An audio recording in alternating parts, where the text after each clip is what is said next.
कांदिवलीमध्ये एक मराठी रिक्षा चालकांना मारहाण केल्याच्या प्रकरण समोर आलं आहे. तर काय नाव आहे तुमच्या आणि कोण मारलं होतं तुम्हाला? माझं नाव प्रकाश बंडू शेजवळ आहे. मी हिंदुस्थान नाक्यावरून भाडं घेऊन स्टेशनला येत होतो. त्यावेळी हिंदुस्थान नाक्याच्या पुढे क्रोमाच्या समोर उत्तर भारतीय लोकांनी अडवलं. रिक्षाचं वायपर, माझा एअरफोन, मला धक्काबुक्की केली. नंतर मारहाणही केली. 4-5 लोक होते, त्यातला एक मिळाला.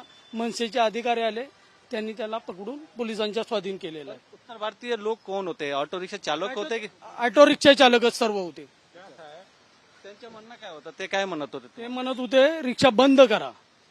तर मी त्यांना सांगितलं मी मराठी आहे, काय प्रॉब्लेम आहे तुमचा? तर त्यांनी सांगितलं आज संप आहे, बंद करा तुम्ही.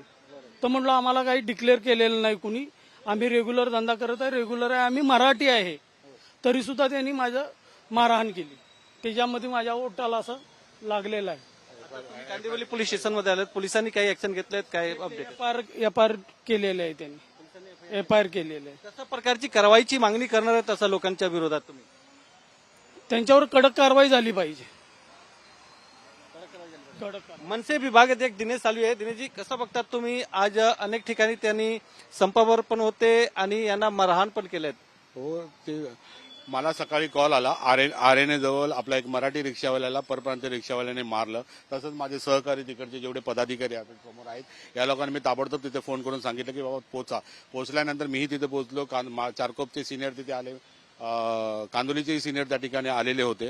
तिथे जेवढ्या रिक्षा बंद होत्या मी त्या रिक्षावाल्यांना सांगितले, एक तर तुम्ही रिक्षा चालवायचं तर चालू करा, नाहीतर इथून रिक्षा हटवा, नाहीतर मी चार्ज मारायला लावीन, कारण हा पार्किंग प्लॉट नाही. तेव्हा ते रिक्षावाले बोलले नाही आम्हाला चालू करायचं. आम्हाला काही लोकांनी गैरसमज आम्ही रिक्षा तोडू यामुळे आम्ही घाबरून बंद केलं. तर त्याला रिक्षा चालू केलं. त्याच वेळेला जो रिक्षावाल्याने याला मारलेला तो तिकडे दिसल्यानंतर आम्ही लोक पकडलं. पण तो वयस्कर असल्या कारणाने आम्ही लोकांनी पोलिसांच्या त्वरित ताब्यात दिला. नाही तर तुम्हाला माहितच आहे मनसे कशा प्रकारे हे करते. परंतु तो वयस्कर असल्या कारणाने आम्ही पोलिसांच्या ताब्यात दिलेला आहे.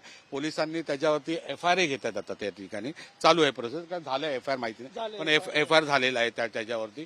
आमचं एवढंच सर्व उत्तर भारतीय जे काही रिक्षा चालक आहे एवढंच म्हणणं आहे की तुम्ही आज एवढ्या 1500 किलोमीटर लांबून इकडे आलात, कित्येक वर्ष इथे राहता, तुम्ही व्यवसाय करता, धंदा करता, रिक्षा चालवता आहात, पोट्या पाण्यासाठी करता. तुमचं रिक्षा चालवणं म्हणजे रोज कमवणं, रोज जगण्यासारखं आहे. तर कशाला हे फालतूगिरी तुम्ही लोक कोणालाही मारपीट करता? हे आंदोलन करून काय मिळणार आहे का? रिक्षा बंद करून तुम्हाला काय मिळणार आहे का?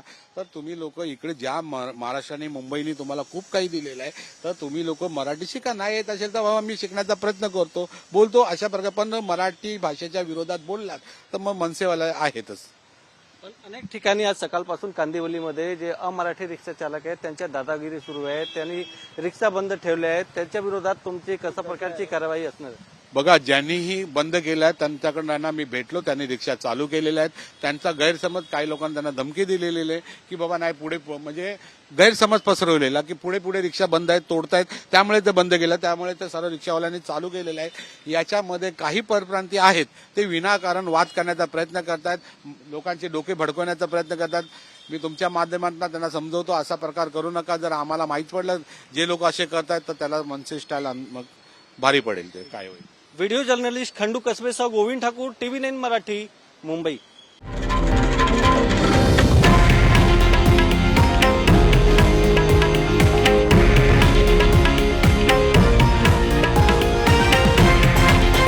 हे आहे देशातील नंबर 1 न्यूज नेटवर्क आणि आपण पाहत आहात TV9 मराठी, एकमेव.